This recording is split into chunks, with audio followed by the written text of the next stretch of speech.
Greetings, colleagues.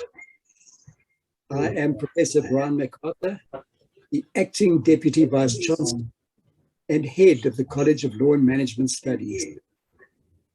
I'm delighted to welcome you to the 9th webinar session of the African Ombudsman Research Centre, AORC, in 2021. It is also my honor to welcome our esteemed panel. Chairperson of the African Ombudsman Research Centre, AORC Board, and President of the African Ombudsman and Mediators Association, Président du Conseil de AOMA, of South Africa, qui est aussi la médiatrice de l'Afrique du Sud, Madame Bosisiwe Mkhwebane. Advocate Arlene Brock, former director of AORC, Madame Arlene Brock, qui est ancienne directeur du CROA. Honorable Abimbola Ayo Yusuf, Ombudsman of L'honorable Nigeria. Abimbola Ayo Yusuf, qui est le médiateur du Nigeria. Dr. Roger Opong Koranteng, Head Public Dr. Sector Roger Governance, Opongo, qui est chef Secretariat in London. gouvernance du secteur secrétariat du Commonwealth à Londres. I also have the pleasure to welcome Honorable Lala. J'ai également le plaisir Nana, d'accueillir l'honorable Ombudsman of Lala Madagascar. Ratsi Nana, médiateur de Madagascar, et qui est notre président aujourd'hui. Greetings to all distinguished colleagues in attendance. Thank you all for availing yourselves today.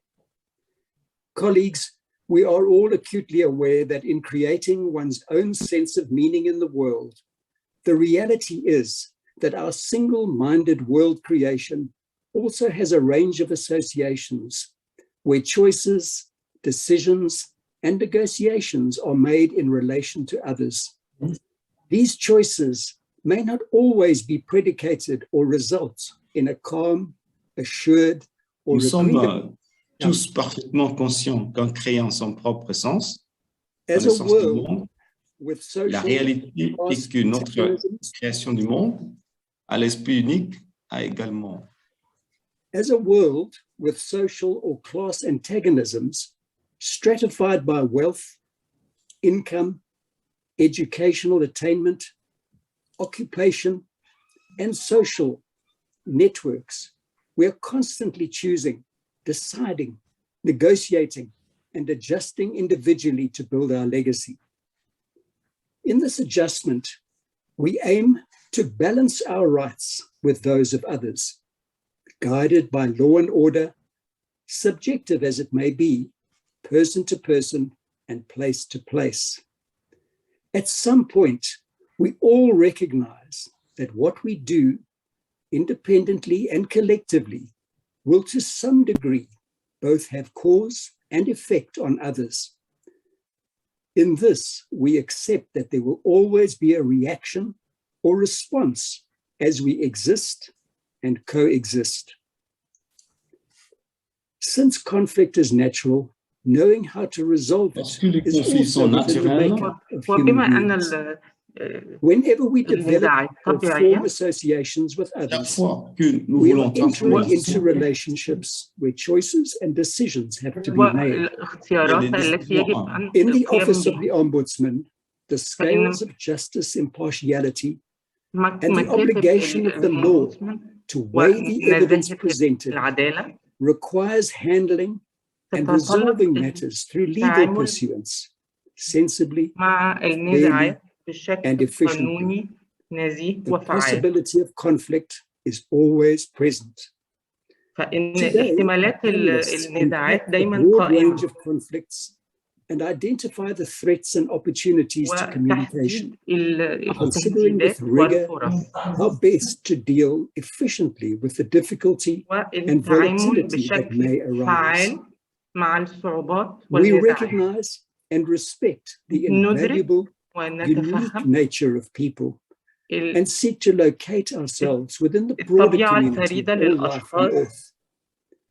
Colleagues, with COP26 upon us and its affirmation of the sanctity of life on Earth, we acknowledge that we are all inextricably linked I look forward to hearing from our respected panel members who will prompt discussion and ideas on better practice by the AORC to resolve conflicts in the most inclusive, ethical, cost-effective, and timeous manner, limiting any negative impact on parties. It is now my pleasure to hand over to Advocate Mkhwebane, who will formally welcome you as the chairperson à Madame Mkhwebane, qui vous accueillera officiellement en tant que président du CROA. Merci. Sorry, excuse me, people. Good morning, everyone. Yes, Frankie, there's a sound of interpretation. If you can fix that. Before you carry on, let us Shakila to speak to the interpreters, see what needs to be done there. Can we have interpreters please use headphones?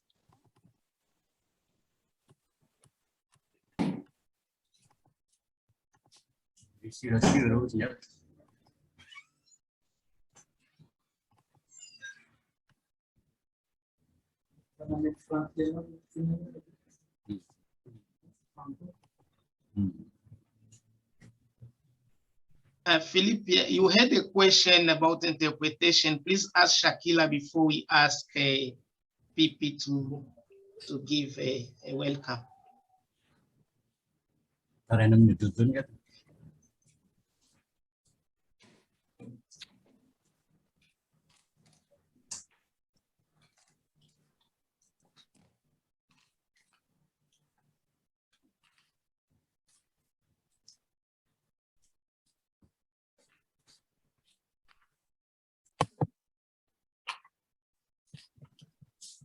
Okay, I think we're good to go, PP. Thank you, everyone. Good morning to all the panelists, all the participants. I would thank you, Professor MacArthur, for welcoming us. The Deputy Vice Chancellor of and head at the College of Law and Management Studies in University of KwaZulu-Natal. The facilitator, Honorable Lala Ratsirahonama Nana, the Ombudsman of Madagascar. Thank you so much and welcome to the family of the African Ombudsman and Mediators. The facilitators, in fact, the speakers who Advocate Brock, former director of AORC, welcome back and thank you so much for agreeing to address us today. Honorable Ambimbola Ayo Yusuf, the Ombudsman of Nigeria, and Dr. Roger Gorateng, the head of sector governance, Commonwealth Secretariat, UK. As the president of the African Ombudsman and Mediators Association, and the chairperson of the African Ombudsman Research Center, which is based at the University of KwaZulu-Natal. Thank you so much for joining us today. For the benefit of the Ombudsman of Madagascar, we are an organization which has more than 44 Ombudsman and Mediators institutions across the continent. And we also have sectoral Ombudsman institutions, which are the based in South Africa, most of them, like the Military Ombudsman, the Health Ombudsman, and the City of Johannesburg Ombudsman and City of Cape Town Ombudsman and the Police Ombudsman. So we are here to advance the good ideas of good governance and human rights in Africa by supporting and protecting the independence and development of Ombudsman institutions. And as you know that we have an executive, the president of the AOMA leadership, and we've got the vice president from Burkina Faso, the second vice president from Libya, and we've got the Secretary General from Kenya and Deputy Secretary General from Seychelles, and the treasurer was from Malawi, so we need to fill that post because the ombudsman has resigned, and the deputy treasurer from the Central African Republic, which we'll also have to fill. So we've got 6 regional coordinators from Northern Africa, Southern Africa, Western Africa, Eastern Africa, Indian Ocean, and Central Africa. Therefore, our biggest focus as Ombudsman, we are guided by the independence and the autonomy of our institutions. All of us are provided for in the Constitution, and we've got as well the security of tenure. And our standards are aligned to Article 15 of 2001 and the African Union's African Charter on Democracy, Elections, and Governance. Therefore, we are also guided by Agenda 2063, the Africa we want into reality. And there are various aspirations of the African Union Agenda 2063 aspirations, and which are good governance, democracy, and the respect of law, justice, the rule of law, peace and security, respectively. So the key focus which you will be addressing today for us and for us to benefit is the one which is relating to peace and security. We are seeing several instabilities in the African region. We are seeing what's happening in Eritrea, in fact, in Ethiopia, and we are seeing what's happening in Swaziland. We are seeing what's happening in Sudan.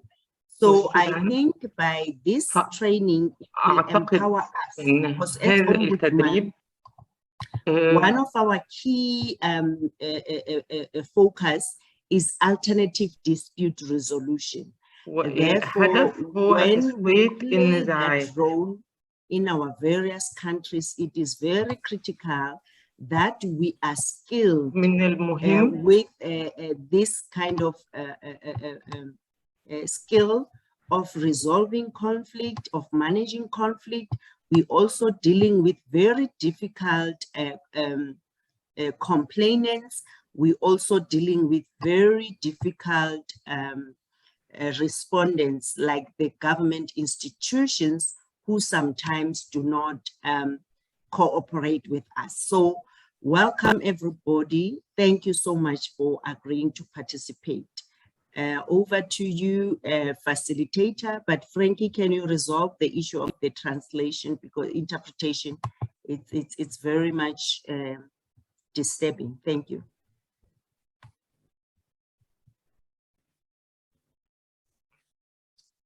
Okay, I will resolve that now. Je vais résoudre ça dans une minute, seulement une minute.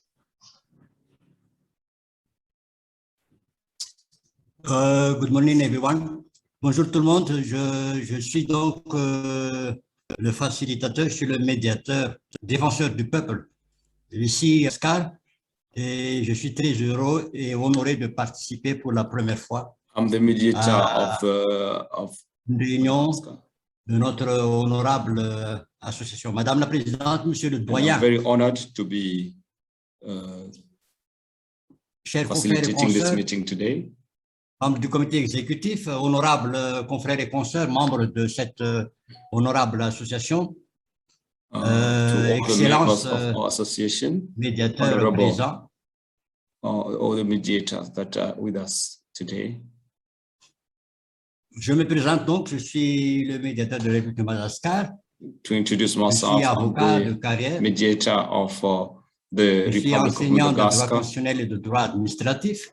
I'm an advocate et puis, by professional. J'étais un ancien député de Madagascar, consultant du PNUD et de l'Union européenne nationale.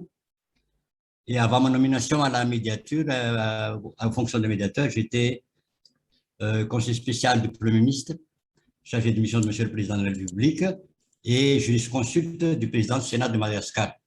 Comme je disais, je suis honoré de participer, de jouer le rôle de facilitateur dans cette réunion, et je vous adresse mes respectueuses salutations.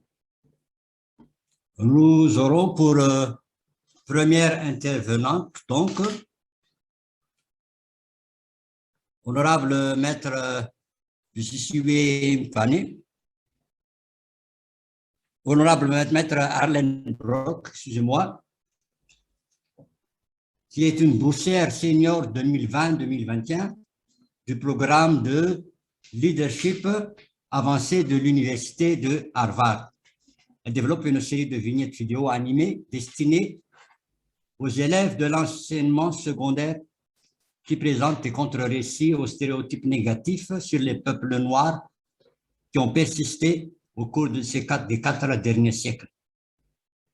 Ces activités professionnelles antérieures comprennent le lancement de l'institution de l'Ombudsman aux Bermudes en tant que premier ombudsman national de l'île, la direction du centre de recherche de l'Ombudsman africain en Afrique du Sud, avocat spécialisé en insolvabilité et enseignante en droit du travail. Elle a été présidente de l'autorité des plaintes contre la police et du tribunal permanent d'arbitrage des Bermudes. Membre honoraire à vie de l'Institut international de l'Ombudsman, anciennement membre du conseil d'administration, présidente du comité de formation et vice-présidente de la région Caraïbes, Amérique latine et de l'association des ombudsmans des Caraïbes. L'honorable maître Alain Brock va faire donc une intervention sur le thème facilitateur et inhibiteur de la communication. Vous avez la parole, honorable.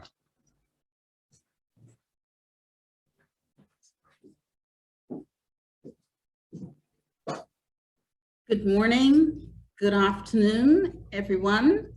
It is so nice to be with you. Hello to my former colleagues at AORC and to the Public Protector of South Africa.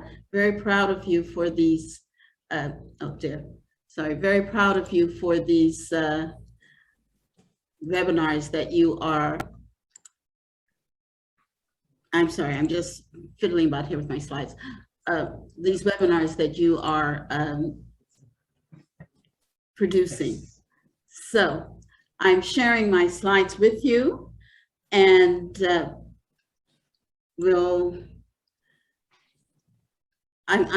pardon me, just one moment. For some reason, it is skipping.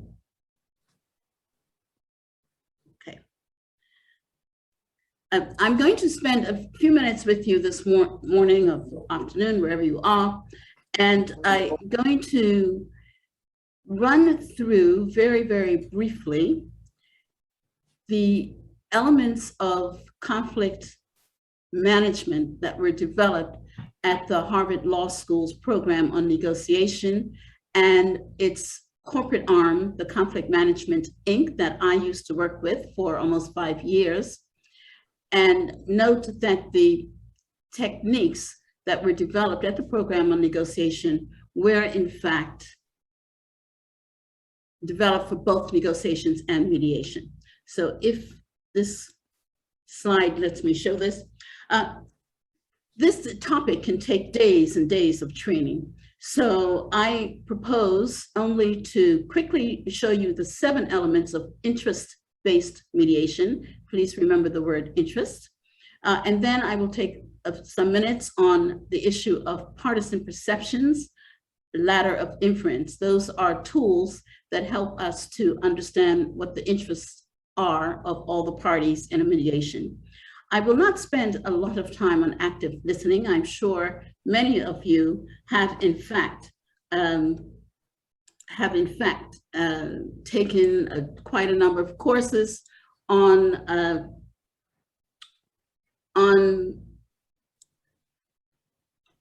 listening and so forth. And so you will be able to understand exactly what I'm talking about. It'll be old hat to you. I apologize because I did practice with this slideshow before starting, and for some reason, am not able to show you everything in the right. For you, Aline. Let me share. You tell me when to move. Pardon me? Let me share your slide. You will tell me when to move. Thank you very much. So if you would start on this page that says difficult mediations, Frankie, can you do that quickly?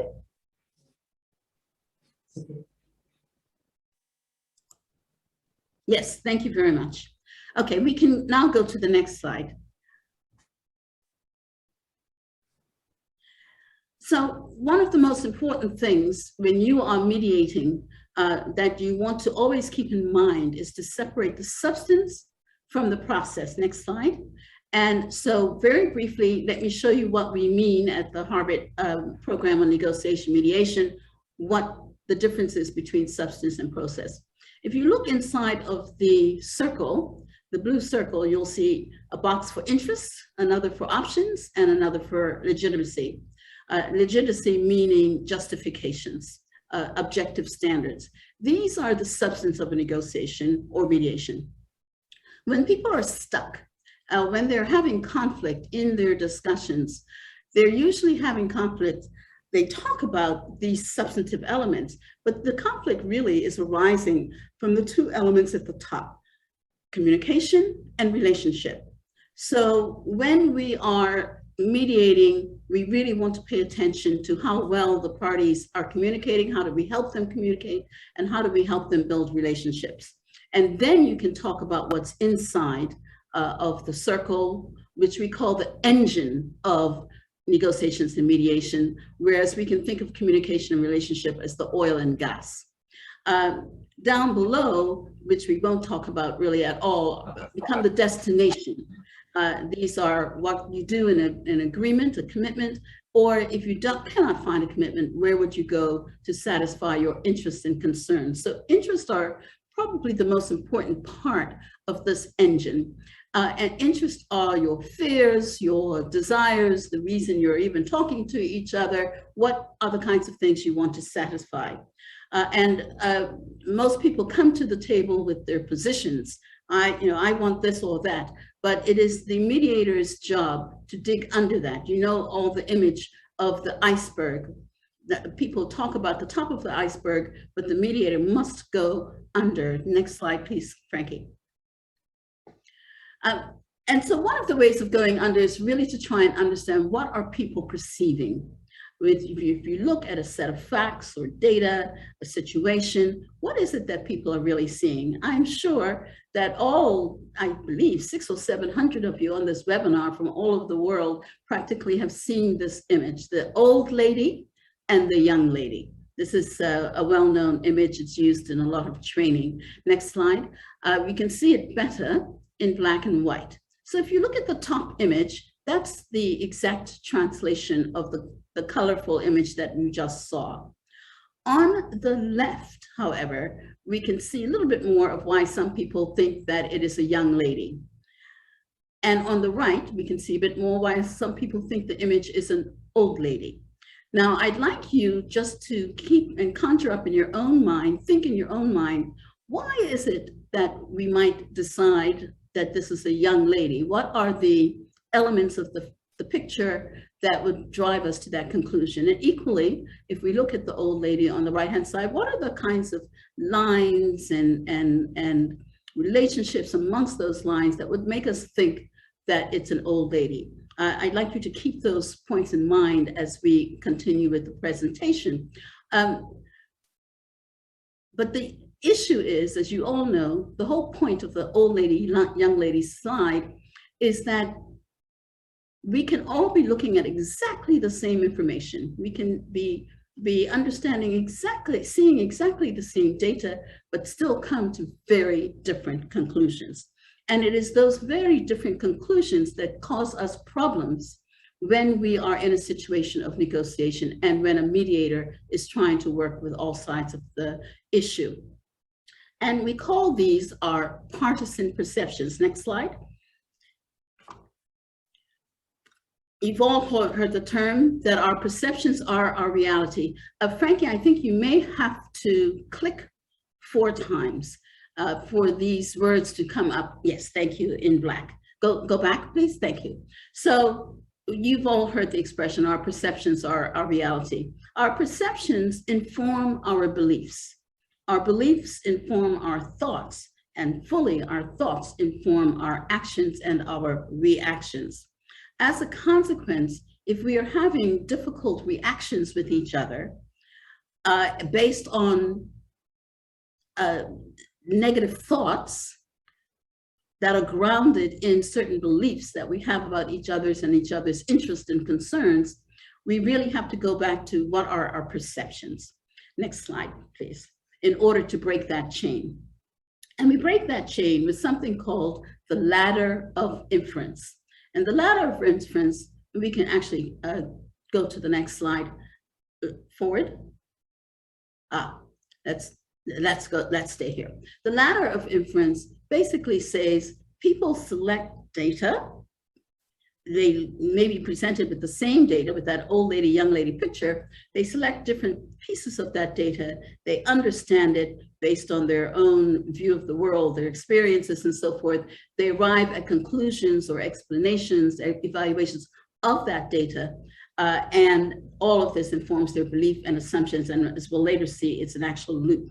Next slide. So if we go back to the pictures of the old lady and young lady, we might see that on the left-hand side, bottom of the young lady, we see someone who looks very glamorous with a bouffant kind of headdress. She's wearing an interesting necklace or choker, and her face is turned away from us. If we look at the old lady, we see that she might actually not even have any teeth left. She's quite so old. She looks a bit disgruntled and unhappy, and she's wearing the shawl. Maybe she's cold. But if we can see that we're looking at exactly the same data and yet coming to different perceptions. With the old lady, we see maybe a very wrinkled eye.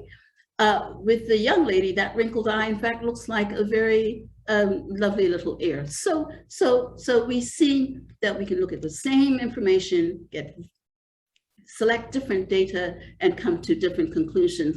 And that's what feeds our conflicts. Next slide.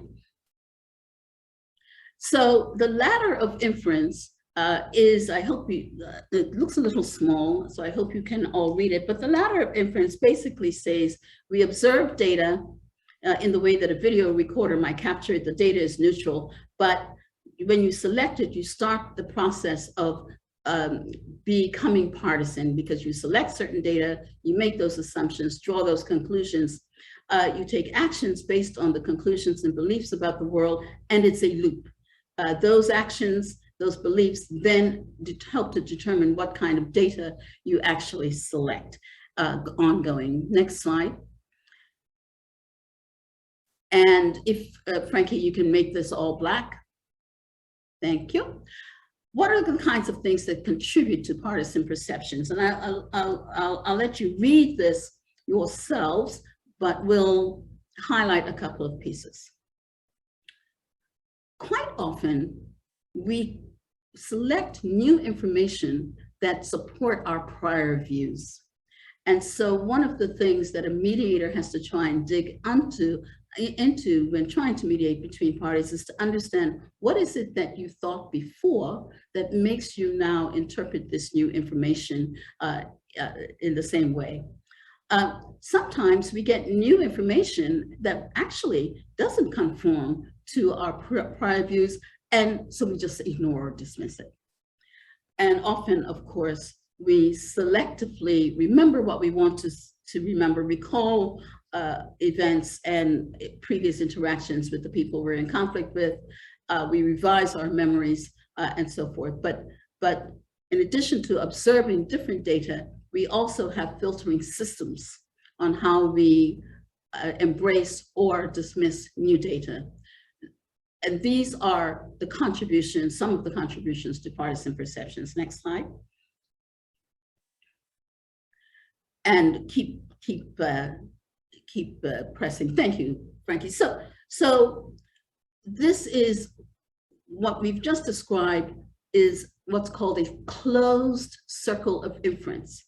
And as long as it's closed, we are just reinforcing our old beliefs. And you can imagine in any conflict, as long as you have somebody says you're wrong, the truth is, we take that new information, and in a closed system, we just continue to perpetuate what we already thought. Next slide. And what we end up with in a closed cycle of inference are cognitive blind spots. Now, because no two people on the planet are exactly alike, we have to expect that cognitive blind spots will exist. They are, in fact, inevitable. It doesn't mean that we always have to have conflict about them, but they do hamper our effectiveness sometimes in dealing with each other. And we have to try and be as aware as possible of our cognitive blind spots, which are caused by false assumptions, our unconscious perceptions, limits on our awareness, limits on our information. And so a mediator must attend not just to the substantive matters within the circle that we saw earlier, but a mediator must really pay attention to some of these kinds of less conscious elements in trying to help parties to manage their issues. Just a note, next slide, just a note that at Conflict Management, Inc., we don't say that we resolve all conflicts, but sometimes we have to just manage them. So here are some of the ways, again, in which we then take our partisan perceptions and deploy them to continue our conflicts. We can avoid certain kinds of interactions or encounters with new information. We deny, we send mixed messages, we cover ups, or quite often we debate. If you recall ourselves, or we look at our own behavior, there are many times when we are in situations where we're disagreeing with the person, what someone is saying to us, and instead of truly listening to them, we're really building up our defenses and building up the next argument so that when it's our turn to speak, we come up with a brand new, brilliant argument instead of actually listening to them. So the other thing is we often say, what I'm saying is a fact, what you're saying is fiction. And we are seeking sometimes in these situations of building conflict to persuade the other side, not to understand the other side first. I think you get the point from the rest of this slide. Next slide, please. If there's anything that you see in the question and answer that triggers you, please ask in the question and answer. Next slide, please. So here are a couple of guidelines for dealing with our partisan perceptions, things to keep in mind. The first thing is always to adopt a frame of mind for understanding. So as a mediator, it is our task to try and assist the parties to realize that understanding each other helps us to get to manage or resolve conflicts. So first, we assume that there are cognitive blind spots because, in fact, no two people on the planet are exactly alike, and we'll have different experiences, and we'll necessarily see some of the same data a bit differently. Then what we want to do is try to understand them first. There's an enormous amount of power in understanding the other side. Power doesn't come from beating them down and beating them with our best logic. Power comes from understanding where they stand in order to persuade them. We also want to make understanding a collaborative effort. And so to the extent possible that we can manage the relationship during a conflict, it will help people to say, I feel heard, and yes, I can then try and find a joint resolution to the problem. So we want to make mutual understanding the goal. And sometimes we don't necessarily even want to have a final agreement. We just want to make sure that we understand each other's point of view. Next slide. I'm going to try and go as quickly as possible. And so guidelines continue, dig for the data, try to understand the reasoning, try to understand how other people reach their conclusions. Next slide. And let's go to the next one, please. One of the traps that we call the communication trap is assuming that because we have talked, we have communicated. Next slide. But communication is half talking and half listening. People say, we were given 2 ears and 1 mouth for a reason. The most important half of communication is listening. Next slide. I'm sure that you have encountered these kinds of things before, but when you find yourselves and people you're trying to mediate with becoming more and more emotional, then you know you have to listen even more. Or when communication is difficult. When you're sure you don't understand something, instead of plowing on, it's good to stop, get outside of the circle of the engine of the substance of the matter, go up to communication and relationship and try to ask some questions to make sure you understand what's going on. And when you know that you do understand, sometimes you have to, and you've heard this before, you have to reframe, restate what someone has said to make sure they can hear that you have understood them. Or you want to demonstrate empathy. When someone is seeming defensive or not listening to you, again, these are triggers for you to stop, get outside of the circle, and go back up to communication relationship to make sure that you're communicating well. Next slide.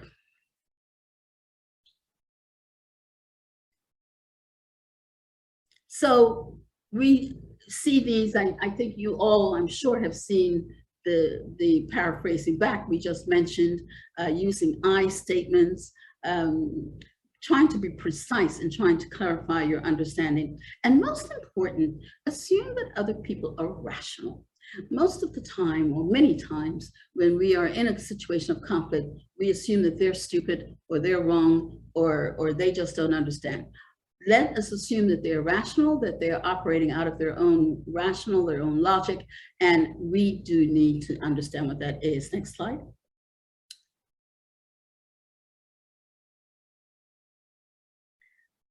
If we look at number 6, they call the word but, B-U-T, the great eraser, because it erases everything that was said before. So we want to be careful to say yes and instead of yes but. Next slide.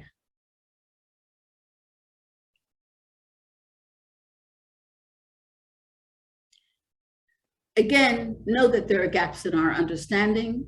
And as long as we can offer that there are gaps in our understanding, we develop a better relationship with the people we're trying to communicate with, especially if we're trying to mediate a problem. And that means being genuinely open. This is not performative. Be genuinely open to the data and views that might, in fact, affect our own understanding. So finally, we want to distinguish between conclusions and data. So when we think of the ladder of inference, conclusions are at the top of the ladder, data are at the bottom of the ladder. So we want to always dig down for the data. What is it that you're seeing? Are you seeing an old lady? Are you seeing a young lady? Is that based on crinkles in her eyes? Or is that based on a glamorous choker and headdress? What is the data that you're looking at that leads us to the conclusions up at the top of the ladder? We must always distinguish between blame and responsibility. As you know, when people feel blamed, they get even more defensive. It is even more difficult for them to arrive at understanding. And we must always distinguish between impact and intent. Next slide. If someone is impacted negatively, they always assume that it was intended. And one of the things as a mediator that we want to do is try and separate that out. It helps with the relationship and it helps with the ongoing management and discussion of an issue. That the impact does not mean that there was a negative intent. However, at the same time, we have to recognize that intent does not sanitize or just erase the impact. If someone is impacted negatively, even if there was no intent, that impact must be recognized. Next slide. We've come to the end of this part of the presentation. It's impossible to do this topic justice. No, that's all. Thank you, Frankie. It's impossible to do this topic real justice in a few minutes, or even with my colleagues for the rest of this session. But I hope that I've given you some room for thought. Thank you.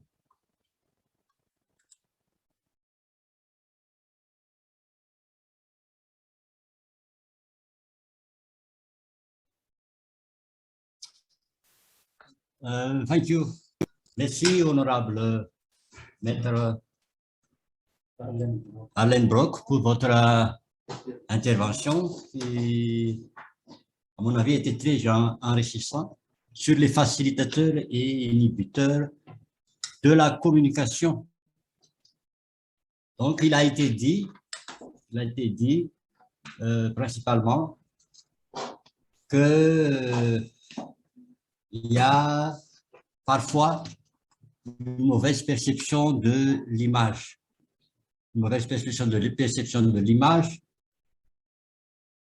et alors que cette perception forme notre croyance, forme nos idées et forme nos actions et réactions. Il y a donc ce piège qui est au profond de nous-mêmes. Nous avons peut-être les mêmes données, mais éventuellement, on peut avoir des perceptions différentes. Donc, il y a ces pièges, le piège aussi de la perception partisane. Partisane parce que, notamment influencée par le vécu, influencée par les précédents. Et il faut faire donc attention aux éléments de notre subconscient profond et se créer une défense inconsciente. Il y a certaines règles que l'honorable Maître Alain Brock a si bien expliquées par son expertise.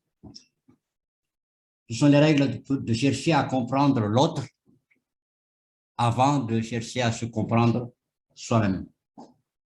L'essentiel, c'est essentiel pour trouver un terrain d'entente et il faut savoir utiliser une raison plus que consciente. Les règles aussi de la communication, savoir parler à moitié et écouter à moitié. Écoute, que l'intervenante a si bien expliqué, poser les questions précises et pratiquer une écoute active. Les questions sont donc activées pour ceux qui désirent poser des questions.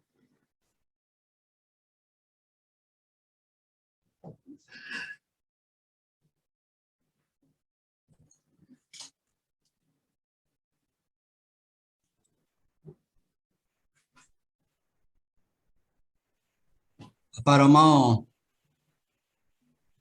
il n'y en a pas. Ceux qui veulent poser des questions peuvent. Est-ce qu'on peut passer à toutes les présentations et puis on va combiner les questions après? Je pense que c'est d'accord. D'accord.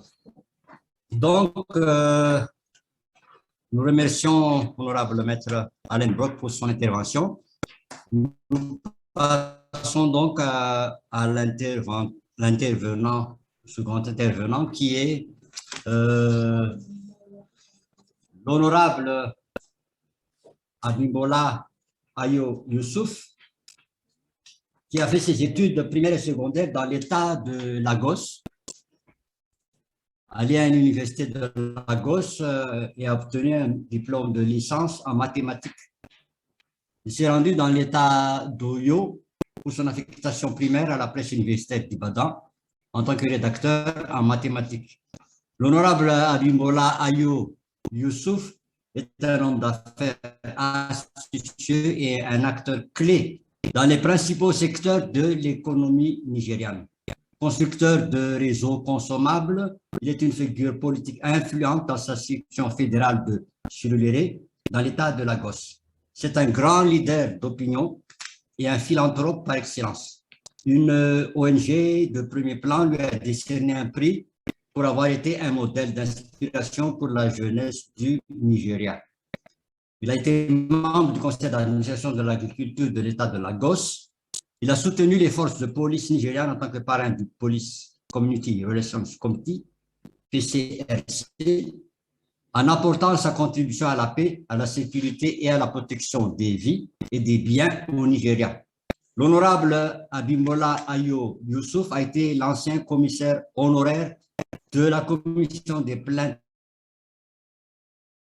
accompli, réputé pour son dévouement aux enquêtes systématiques des plaintes.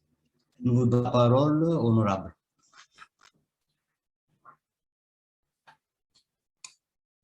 Son intervention portera sur le thème « Faire face à la résistance et aux personnes récalcitrantes ».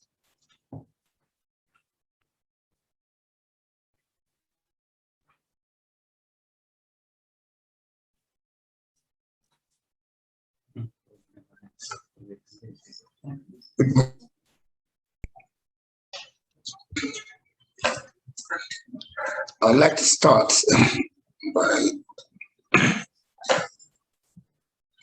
am I on now? Yes, you are on, sir. Go on. All right. Good morning, good afternoon, everybody. My name is Abimbola Yusuf, the Ombudsman for Nigeria. And about dealing with resistance and difficult people. But let us start by stating that the primary job of the Ombudsman is to manage and resolve complainants and respondents, as well as other persons on the two parties. In the light of the above, it must be noted with resistance tendencies and meeting difficult people is an unavoidable and integral part of core complaining, handling in the. Therefore, in order to achieve success in the attempt to resolve cases brought before us, an ombudsman must adopt mechanisms that would enable it manage any form of resistance and the difficult persons encountered in the course of investigations and resolution of cases. What is resistance? Resistance here simply means an attempt to counter an ongoing investigation process by an individual, a group of persons, or an organization. Such attempt could include, but not limited to, refusal to respond to letters, refusal to implement recommendations, refusal to give access to information, giving false information, refusal to grant access to premises. So who are these difficult people? People who are usually not ready to cooperate with the process and outcome of investigations. Difficult people are persons that are hard to manage, problematic, temperamental, Frankie, sorry. uncooperative, Frankie, we're hearing French troublesome, instead of the ombudsman. unreasonable, Can you resolve that? and most times unwilling to obey authority. If you click In on this English, paper, it will go into English. Sorry, just 1 second. in this paper, I'll be referring them as persons with unreasonable conduct. And when you, indicators, when you meet the difficult people. Okay, we're no longer hearing anything now. Please, Ombudsman, wait a bit. Yes, please. We click on English to hear it in English from the interpretation. Yeah, we chose English. Even the people on the chat are saying we were hearing the French-speaking interpreter. So yes, he can continue. Yeah, at first he was fine, but then later we were hearing the French interpreter instead of hearing English. So now he was quiet, but then I think we can proceed. Possibly it's fine. Okay, perfect. Okay. Proceed. Can they hear me now? Hello? Yes, we can hear you if we click on English. All right. click on English too. Yeah. Yes.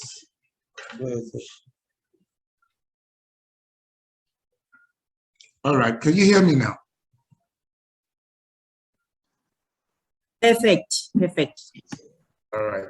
Do I start from the beginning? No, you can Okay, proceed yeah. because it was on, yeah, proceed. Okay, all right. Now we're talking about the indicators of difficult people in conflict resolution. These are people who appear to be temperamental, agitated, egoistic, angry, and easily irritated during discussions. Any person who cannot be satisfied in spite of visible efforts made to satisfy him or her are indications of these difficult people. There are also people who make unreasonable and outrageous demands. They don't get to shift grounds during resolution on any matter. They are argumentative, they are aggressive. There are people who feel that they are always right and things have to be done their own way. Indicators of resistance in conflict resolution.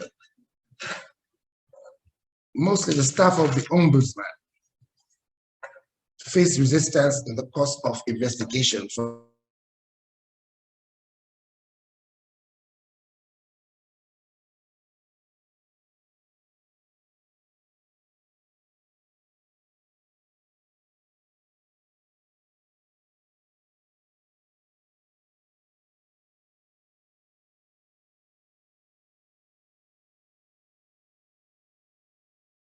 both individuals and responding bodies. Hasn't refused to respond to letters of inquiry certified for investigation. Refusal to grant investigating officers access to offices or premises identified for investigation.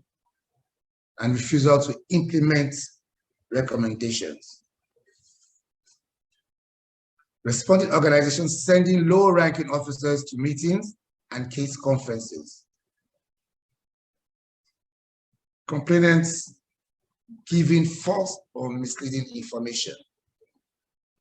Interference, obstruction, and sometimes physical assault on investigative officers or staff of the Ombudsman while on duty are indicators of resistance in conflict resolution.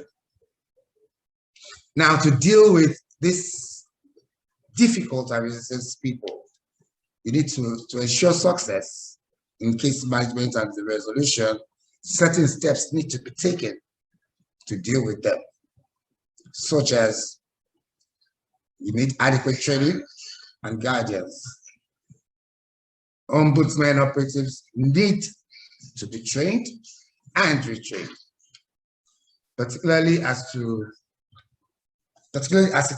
relates to people's psychological traits.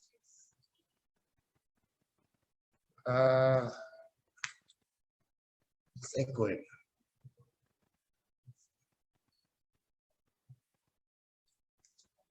The Ombudsman operatives need to be trained and retrained, particularly as it relates to psychological traits as well as specific behavioral patterns. The need for professionalism in conflict handling cannot be overemphasized. Hence, comprehensive training of operatives, investigators on an ongoing basis is fundamental to staff development and maintaining confidence to deal with resistance and unreasonable conduct from people. The credibility and integrity is also needed. Strength of the Ombudsman lies in its integrity and respect that's from the members of the public. Resistance will be reduced to the minimum if the Ombudsman is well respected by members of the public. Efforts must be made at all times to ensure that the Ombudsman and his staff conduct themselves with respect, transparency, and honesty in the discharge of their duties. 3, the use of mediation and negotiation skills. The use of alternative dispute resolution skills such as mediation and negotiation will make it easier for operatives to manage difficult people while resolving cases. These skills make resolution of conflicts more friendly and simple. The approach of methodology is essential to create awareness or public enlightenment on the existence, activities, and legal instruments establishing the Ombudsman in connection to dispensation of social justice in the country. People are likely to be more cooperative when they are better enlightened. We need to ensure ownership and control. In the process of resolving conflicts, the Ombudsman needs to exercise control and ownership over the complainants. This is because experience has shown that the most primary trigger for most unreasonable conduct by parties in the conflict is likely to be the struggle for control over how the conflict is resolved. It should be understood that the struggle for control is primarily due to ignorance. Then they use the powers to report. This approach is occasionally explored to put a difficult person on his or her knees. It naturally reduces the resistance level of such person or affected organization that could be blacklisted. The Ombudsman is empowered to report any form of resistance through the media. This approach could be used when all avenues fail. Over the time, it has proved to be a useful tool to weaken resistance from people or organizations.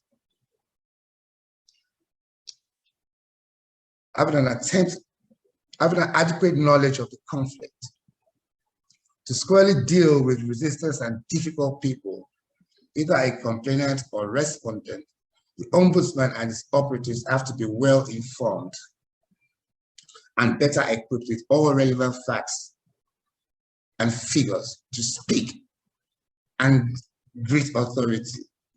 great authority and exclude confidence in the discharge of his or statutory functions. You must have good communication skills to avoid unnecessary resistance and unreasonable conduct from parties in the conflict. The Ombudsman and his operatives need to provide clear, timely, and firm communication with parties throughout the process. Negative assumptions and suspicion are likely to arise if parties are not properly informed. Now, so we have to manage unrealistic expectations as well. It is important that parties' expectations are properly managed right from the beginning of the process of resolving the conflict. People sometimes have unrealistic expectations of the process and outcome of resolving conflicts that are parties to. Care therefore must be taken to handle such expectations so that they don't become the reasons for resistance and unreasonable conduct in the long run. Ladies and gentlemen, I would like to conclude. I wish to note that the methods that can be employed by the Ombudsman to mitigate resistance and difficult people in resolving cases lodged before it are inexhaustible. I want to use this opportunity to remind us that as Ombudsmen, our business is in resolving conflicts that border on administrative injustices. In doing this, we must not forget that we are the surgeons of administration, the rock upon which democracy rests. Therefore, while doing our business, let us be more careful in handling people and organizations we impact with patience and understanding so that our efforts will not be in vain. Thank you, and to have a wonderful day.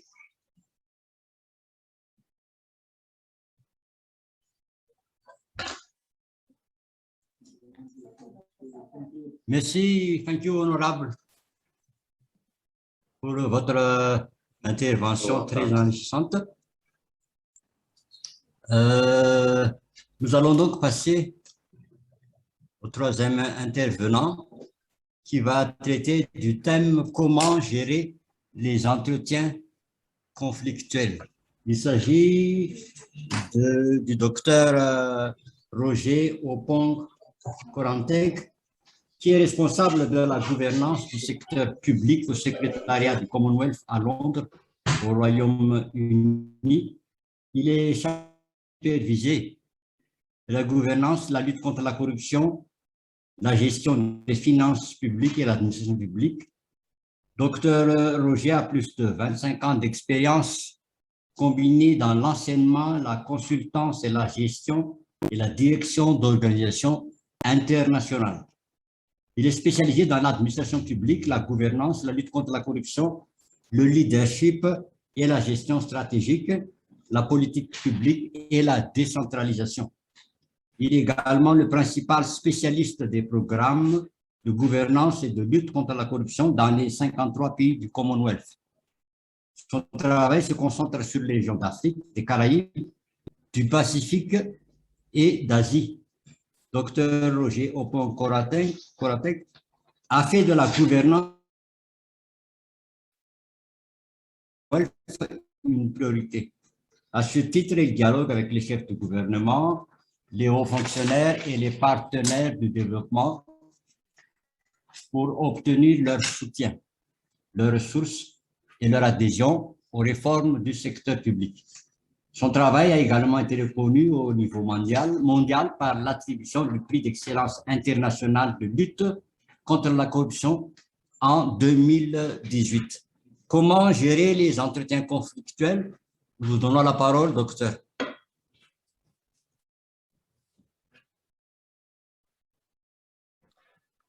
Thank you. I guess I can start. My French is quite limited, so I could just hear my name. You are muted, doctor. Okay. So I'm going to share my screen. Hope I could do that.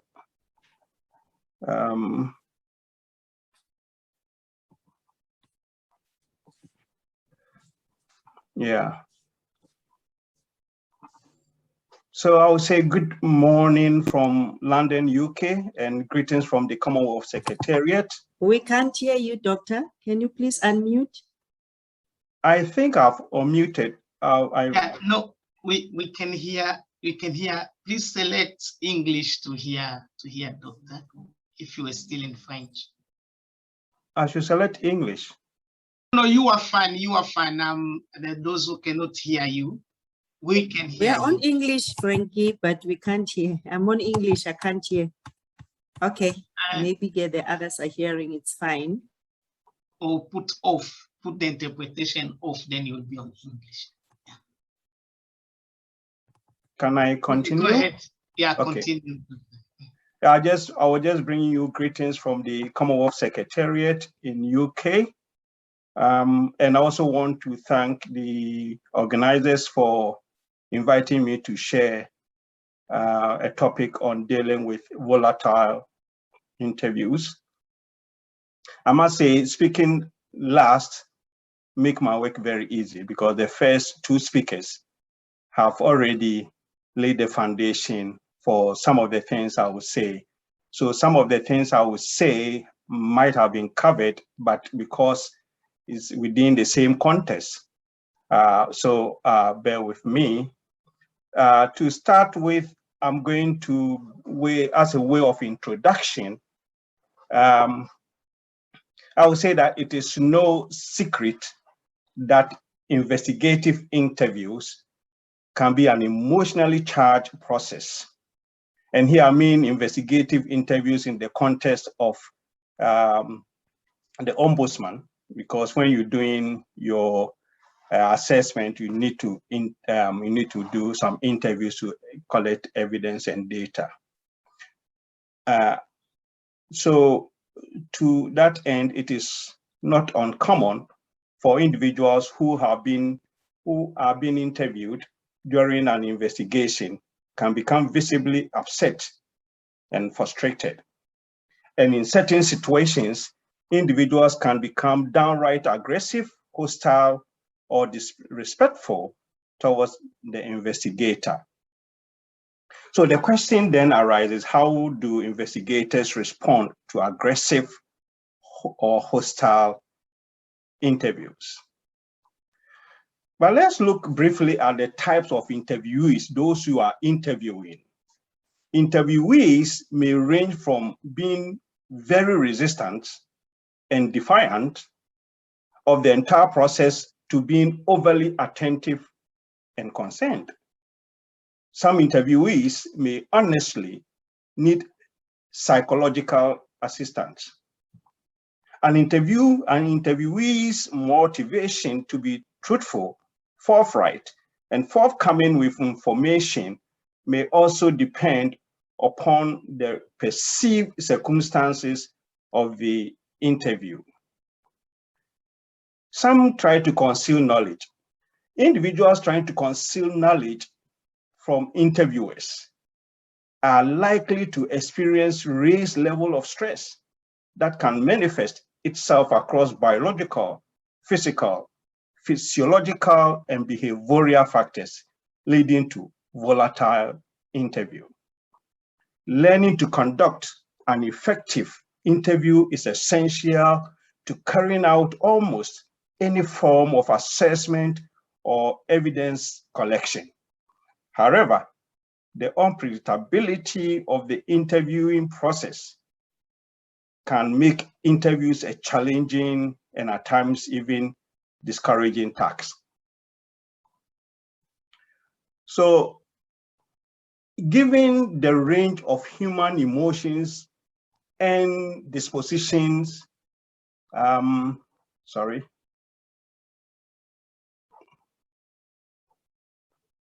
of these things sometimes, let me move on here so that I can. So given the range of emotions and dispositions, investigators may encounter interviewees who raise their voice, become extremely agitated, and use aggressive tone when providing their evidence. In some situations, the interviewee may find the incident under investigation to be traumatic, thereby causing them to become angry when recounting it. Their communication style may also be informed by cultural norms, mental health conditions, and/or previous life experiences. Or perhaps these individuals have simply had a bad day and is now irritable during their unfortunate timed interview. So how do you manage expectations? At the beginning of the interview, you investigators, the officials of the ombudsman who are doing the interview, may call the investigators, may find it helpful to explain that their role is to impartially gather factual evidence regarding specific allegation. They may further wish to advise interviewees that they may be asked some difficult, albeit necessary, questions as part of the investigation. It may be beneficial to put interviewees on notice that they will be asked to provide a fair level of detail. Now, such a disclaimer can prevent situations where interviewees become defensive or agitated about the number of questions they may be asked. Investigators can also consider offering some water, coffee, or tea and engaging in a casual preliminary conversation to put the interviewee at ease. Now, such gestures can help proactively diffuse what could become a difficult interview. Defensiveness. The most common complication is interviewee's defensiveness, which prevents the interview from unfolding predictably and straightforwardly. Therefore, an adequate understanding of defenses is essential for a competent interview. If the interviewers do not understand defensiveness and how to effectively respond to it, the interview is likely to be, at best, frustrating and at worst, a pointless enterprise for both participants. Lack of understanding of defensiveness may elicit irritation, causing interviewer to become more confrontational and forceful in pressing for a straightforward response from the person being interviewed. Almost invariably, this approach has the opposite effect, and the situation rapidly grows increasingly unproductive. So the ability to conduct an efficient and effective interview is arguably one of the most valued skills among investigators. So what is the role of the investigator or the interviewer? Now, throughout an interview, investigators are expected to remain neutral and objective. This entails not assuming to be true any allegations against an interviewer in the first place.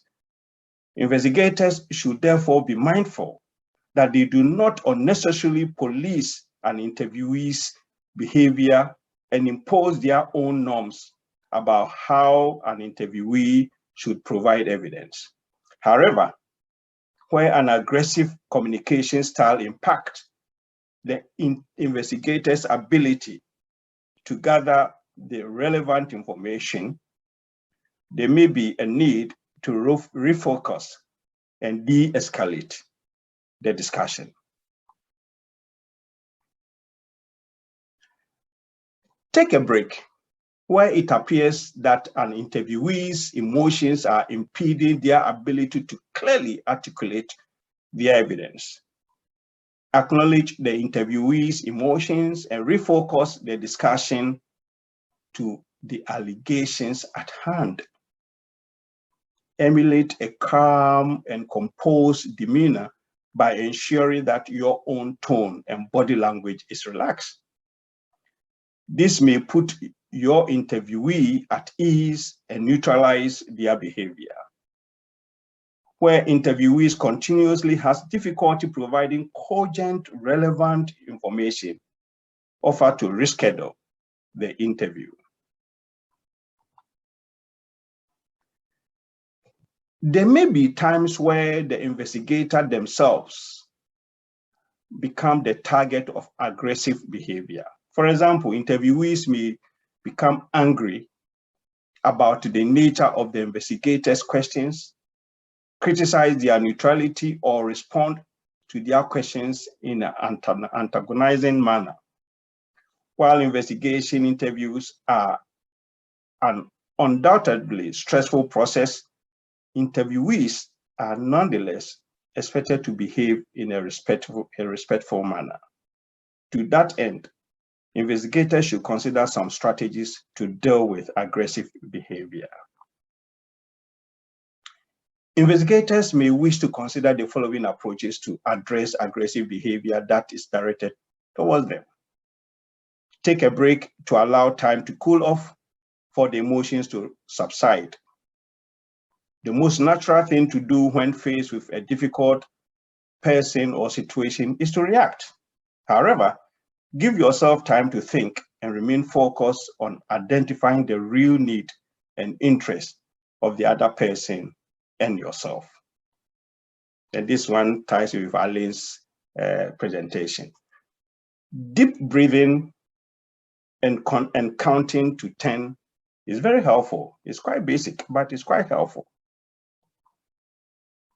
When resuming the interview, remind the interviewee of your role as investigator, the nature of the information that you are seeking, and the need for the interviewee's cooperation throughout the process.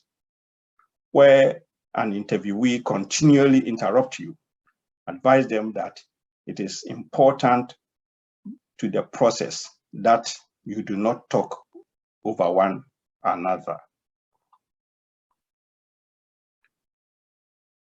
Consider warning an interviewee that if their aggressive or uncooperative behavior does not stop, you end the interview. And be prepared to follow through with this warning. If it becomes clear that the interviewee is simply unwilling to be respectful or cooperative, advise him or her that you will reschedule the discussion for a later date. Now consider whether another interview format will be more beneficial in the future. Maybe the use of Skype, telephone, FaceTime, Zoom, or at any other channel. Where interviewee exhibits any sign of physical aggression, end the interview immediately. Dealing with feelings. Helping the other person identify or acknowledge their feelings tend to reduce the intensity of those feelings and allow the person to focus on the underlying issue. By encouraging and permitting the expression of negative feeling without fear of reprisal or punishment, you have increased the probability that your similar emotion expression will be better accepted. Attack the problem, not the person. Keep an objective eye on the problem and detach any feelings about the person presenting it. Try to understand what the actual problem is and generate possibilities for settling it. Don't attack the other person and try to see the situation from their point of view. If you make assumptions about their behavior, verify by asking or repeat what you thought you heard. Show respect. Try not to interrupt and avoid using hostile words that inflame. Practice direct communication. Speak directly to the other person. Use I statements and be clear about point of agreement, about purpose, and about needs. Use body language to show support and attention. Ask questions to clarify and paraphrase what the other person is attempting to communicate to you. Ask problem-solving questions. Other people can provide you with some very important information about yourself, positive and negative, and you can provide equally important information helpful to them. Words alone do not convey this information, so be aware of your body language and tone of your voice. Being empathic. A fundamental skill for any interviewer is the ability to empathize with the interviewee's experience and convey such empathy through validation and understanding. Empathy is the ability to perceive and understand interviewee's feeling as if the interviewer were experiencing them, and to communicate that accurate understanding to the interview. However, a distinction must be made, or a distinction to be made, is that empathy is understanding, not sympathy. By responding emphatically, the interview knows that the interviewer is accepting, understanding, and joining his or her world without judgment, rather than just feeling bad for the interviewee. Self-assessment. Investigators should be mindful of their own comfort and well-being. In particular, investigators should take note of their physiological reaction and their ability to focus on the interview. Now, when faced with an aggressive interviewee, investigators may become tense, lose concentration, or have difficulty taking adequate notes. In such circumstances, it may be beneficial to take a break or reschedule the interview to allow for a more productive discussion. So in conclusion, now we say investigations, interviews can be frustrating process for all individuals involved. However, investigators ought to watch out for situations where simple frustrations turn into aggressive, disrespectful, or uncooperative behavior This type of behavior can negatively impact on investigators' ability to gather the information they need. Under such circumstances, investigators are entitled to implement the necessary measures to maintain a safe and respectful interview environment. Thank you for your time and your attention. Thank you.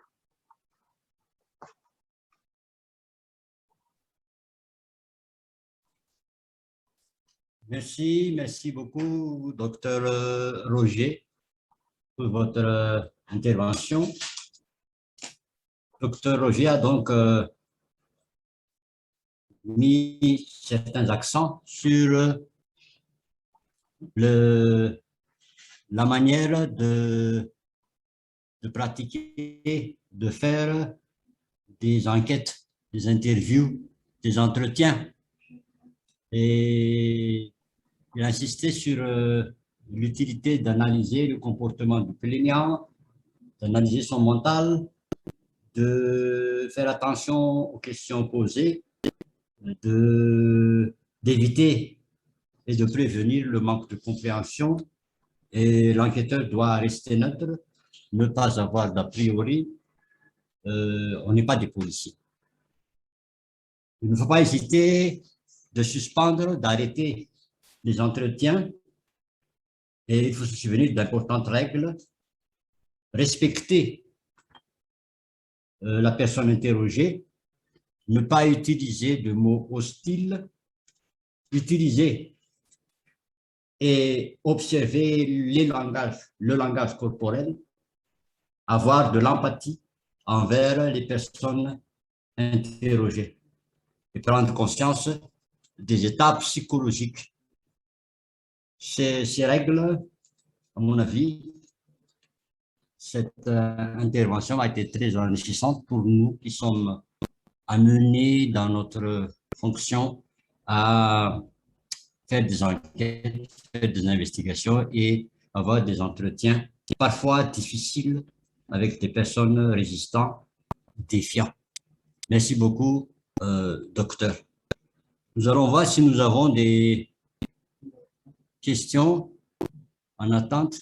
Il n'y a pas de questions dans un vidéo les questions-réponses. Apparemment, il n'y a pas de questions. Si, monsieur le médiateur, il y a des questions, je vous ai envoyé par... There are questions in the Q&A. J'ai interprété ça et je vous ai envoyé dans votre... May I read them out? Ces questions ont été envoyées par mail. Non, par chat. Mais ça va, c'est bon. Et Marianne va lire les questions, mais les questions sont par chat. Là-bas, sont en français. Mais Marianne peut les lire pour vous en anglais, si vous ne les voyez pas là-bas. Il y a tant de questions là-bas. D'accord. Yeah. Et ma suggestion serait de lire toutes les questions et puis donner à chaque intervenant quelques minutes pour répondre aux questions qu'ils veulent répondre. Puisque nous n'avons plus assez de temps, si on peut utiliser 15 minutes, lire toutes les questions, donner à chaque intervenant 5 minutes pour intervenir.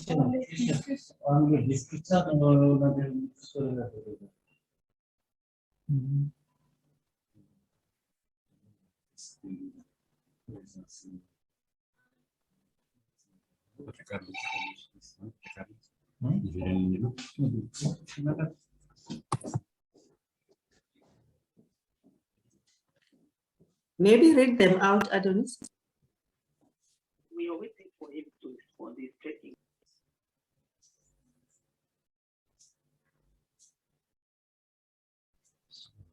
Marianne peut lire les questions pour vous, peut lire les questions et puis les intervenants vont répondre, si ça ne vous dérange pas. Oui, ça ne me dérange pas. Je cherche en même temps. Si on peut lire les questions déjà trouvées. Marianne, please go ahead and read all the questions. And then the speakers will have like 5 minutes each to elaborate on them.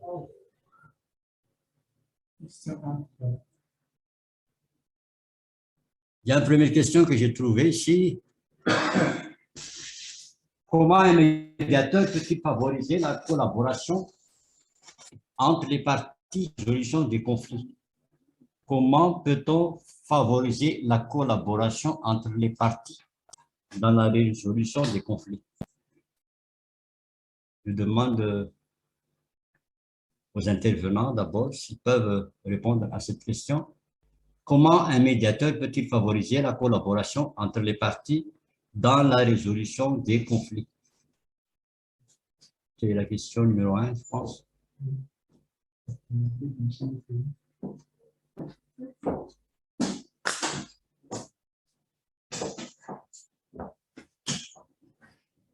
Comment un médiateur peut-il établir une collaboration entre les parties? Je demande respectueusement à l'un des honorables intervenants s'ils peuvent répondre à cette question.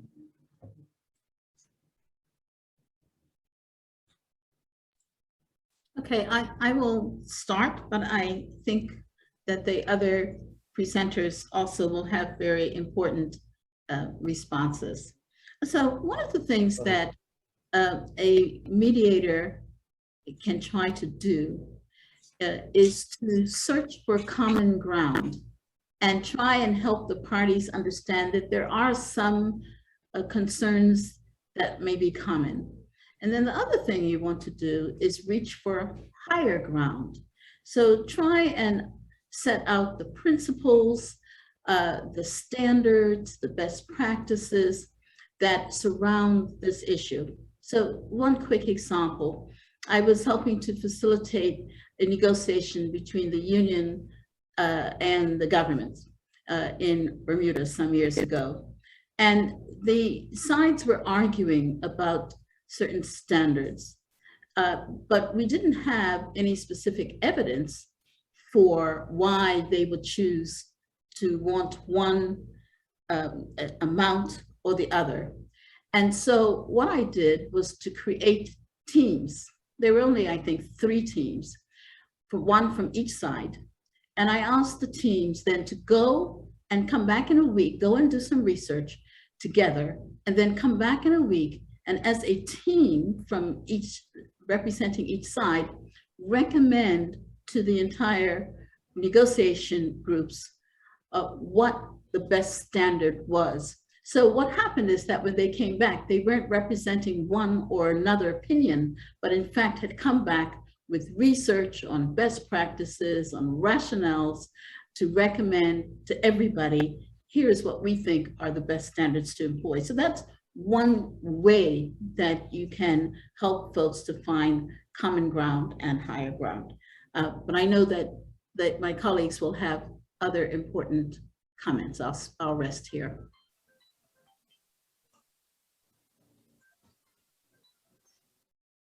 Merci, honorable maître. Une autre question. Quelles sont les techniques que l'on peut utiliser? Quelles sont les techniques que l'on peut utiliser pour obtenir plus d'informations?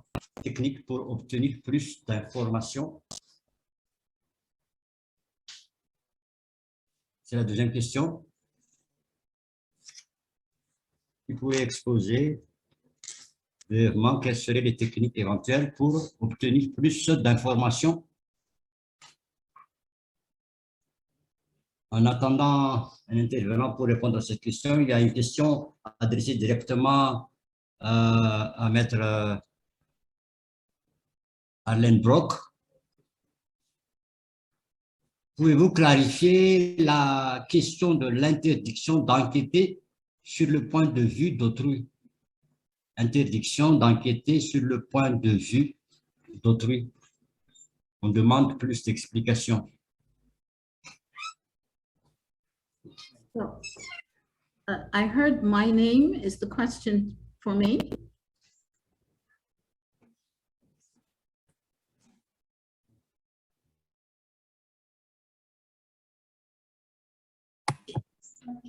Excusez-nous. La question est que... Frankie, we don't hear the English translation. I don't know what happened. I think they were asking, I think those questions, panelists, are there on the Q&A. You can also check, maybe assist the process. Monsieur le médiateur, ça sera plus facile de poser toutes les questions. La question est, pouvez-vous clarifier la question? Ça sera plus facile de poser toutes les questions. Advocate Brock, I think the Honorable Ladder was directing the second question to you. What are some of the techniques that one can use to get more information? Okay, then I will, may I start with a brief little story, which will help.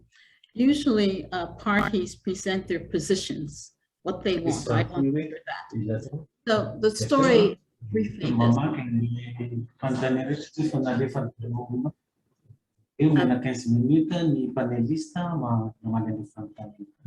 donc, comme convenu avec M. Franchi, je pose les questions et on donnera 15 minutes. On donnera 15 minutes aux panélistes pour réfléchir aux réponses et les donner par la suite. Les questions sont donc: comment un médiateur peut-il entre les parties dans la résolution d'un conflit? Deuxième question adressée directement à l'honorable maître Alain Brock. Est-ce qu'elle pourrait clarifier la question de l'interdiction d'enquêter sur le point de vue d'autrui? May I ask Frankie if you can quickly give me the translation? I heard my name, so and Marion says that I'm to answer, but I just want to make sure I've understood the question. Okay. The facilitator has read all the questions that are in the chat, in the Q&A. So all the questions are in the Q&A, and he's asking for every speaker to take 5 minutes to respond to some of those questions that are there, and then we will conclude. All the other questions, we'll post them on the website. Okay, so let me then take the next 3 minutes and then turn it over to my colleague panelists. So here's a quick story. Imagine there's one orange in the house, 2 children, and they're fighting over the orange. I want the orange. No, I want the orange. And so what does mom do?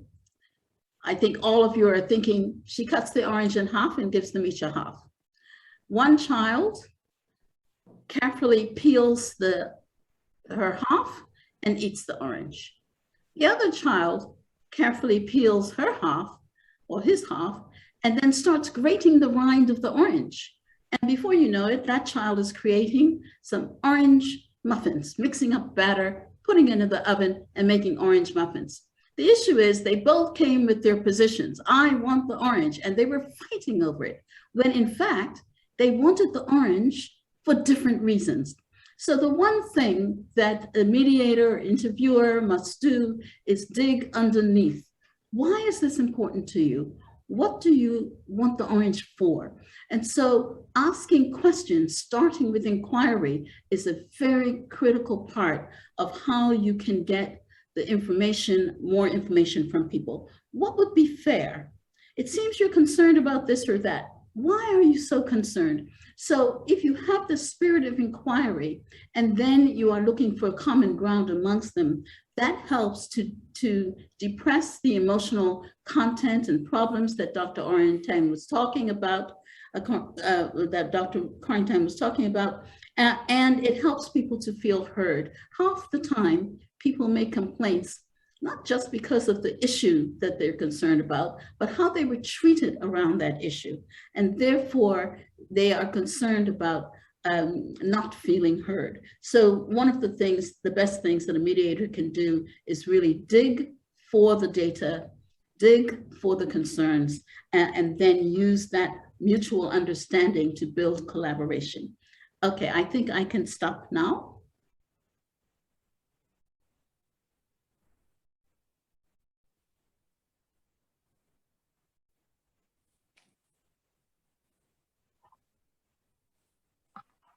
I think I will allow Ayo to go first, Honorable, since he spoke second.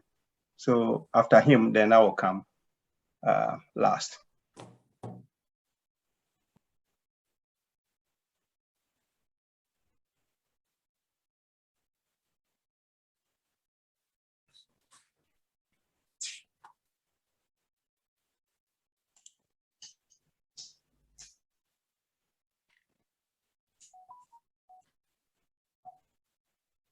You are muted, Honorable Ayo. We can't hear you.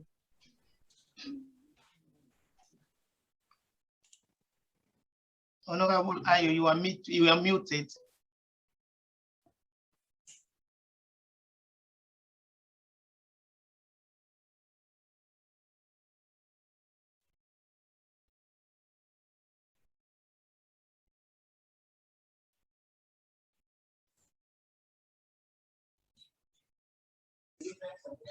Yeah, hello.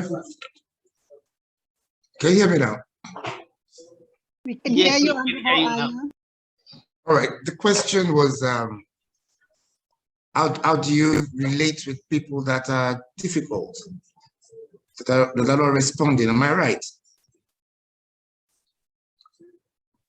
Yes, you're responding to all the questions in the Q&A, the ones that you can. All right. When to deal with all these difficult people, like I said earlier on, my address, you need a lot of patience, and you need to read their minds as well. You know, like you're dealing with them, you already know the difficult people. I already gave you indicators of difficult people. They're aggressive. They never get to want to listen. They always take their stand. So you, as the ombudsman, you just need to read them and understand how you're going to address it. There are times you talk to them, they get aggressive, you take a leave, and you come back for them. But then they would have been a little bit relaxed. So it's not something too difficult to do. It's just patience and being observant and your psychology. That's all.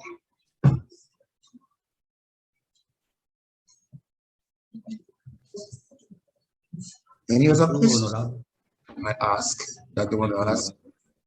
You're welcome.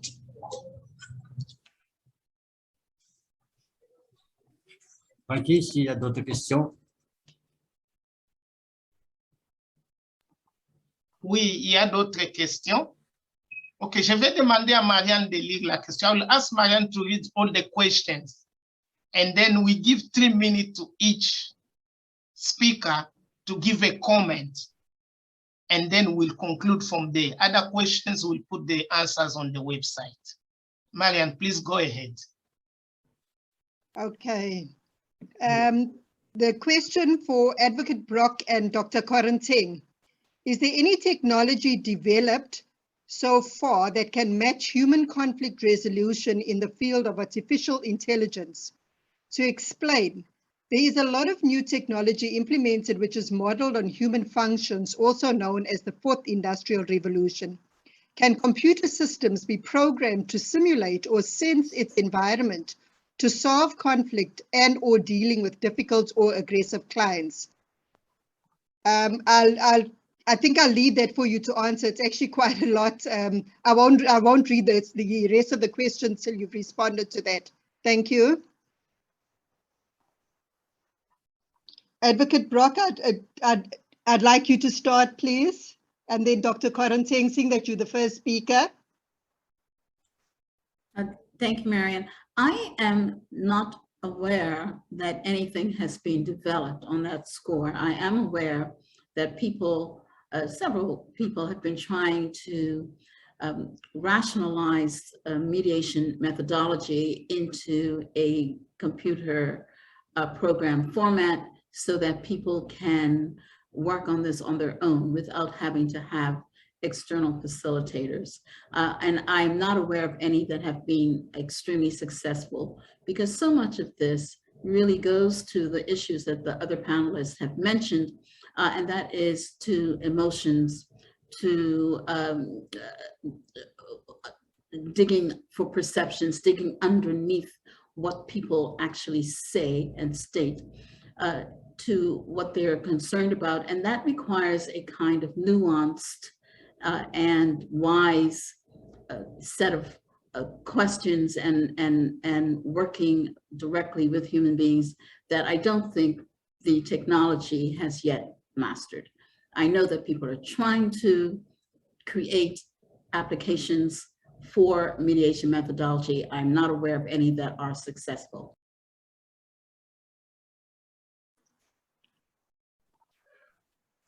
Yeah, I also would like to associate myself with what Eileen has said.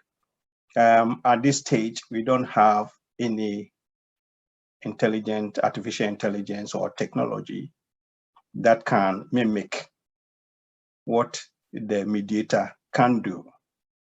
The AI cannot assess body language, facial expressions to see the emotions underneath, because the human brain or the human being as a social animal, so to speak, have the ability to look at non-verbal communication. For IA, you need to really speak for you to interact with that. So when it comes to mediation and arbitration, you need the human part for both parties to relate to.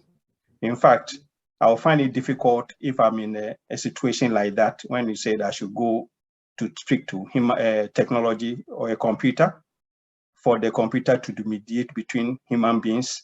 So you go and talk to computer, and computer will now tell you exactly what you should do or we shouldn't do. I think we have not gotten there yet, and I'm not sure the larger population will accept that. But well, technology is improving. Maybe some time to come, generation may accept that. But our current generation, those who were born before computers and those who were born within computers, at this stage, we have not gotten there yet. So that is what I would say. We still need the human interaction. We still need the mediator to be a human being who can relate to human beings in things that are, in situations that are emotions, perceptions, and have to do with social interaction. Thank you. Thank you, Advocate Brock and Dr. Roger. There are too many questions here to read out, so due to time constraints, we will try to get the speakers to actually respond to them, and we will post them on our website. Thank you very much. Honorable Lala, vous pouvez maintenant donner votre... Oui. Vous pouvez donner votre synthèse maintenant.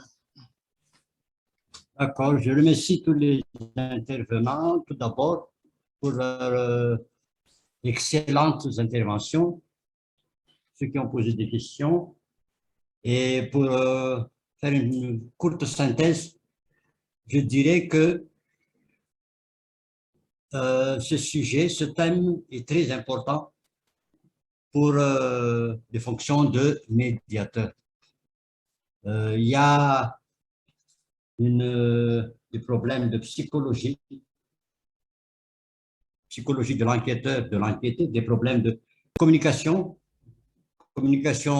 verbale, communication gestuelle.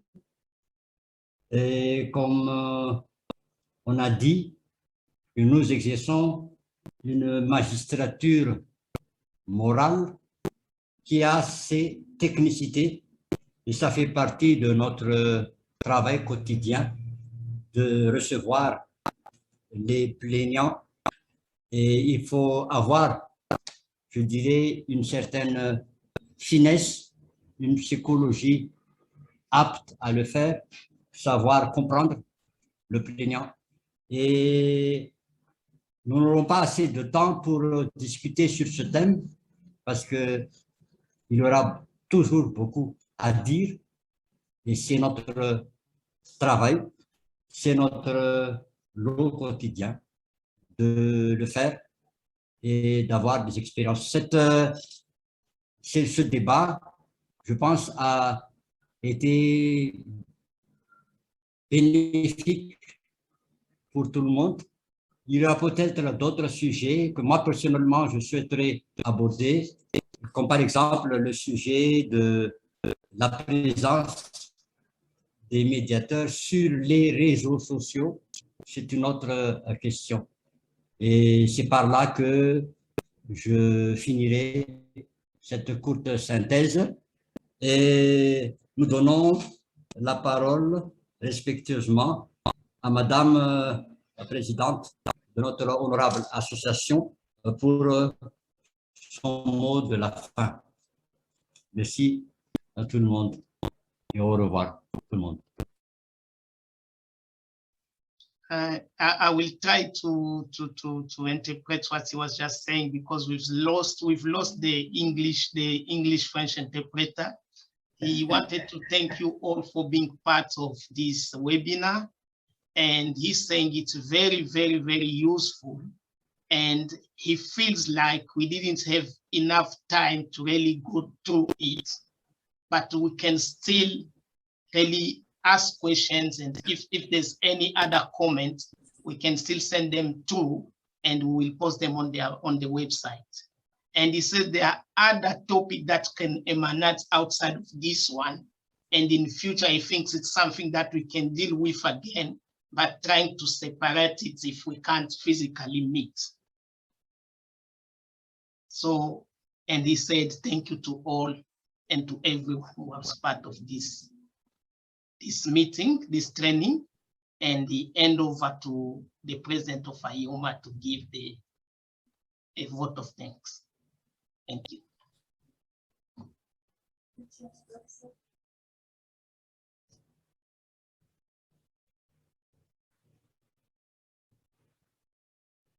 Thank you, Frankie. Thank you to our speakers, facilitator, Ombudsman of Madagascar. Thank you, the Ombudsman of Nigeria. Welcome to the family of AOMA, because you've just recently joined as well.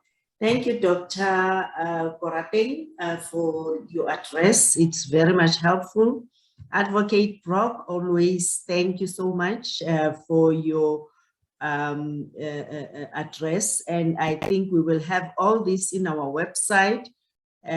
Frankie will share, we will continuously engage, and I think a lot of us have our investigators here also. They've gained a lot of skill and some ideas on how to deal or mediate, how to deal with the recalcitrant complainants or even respondents, and how to make sure that you, at the end of the day, as mediator, you allow the parties to resolve and come up to the solution which they would want. Thank you so much, and I hope you'll avail yourselves for more training, which we will be having for the rest of 2021 and even going forward.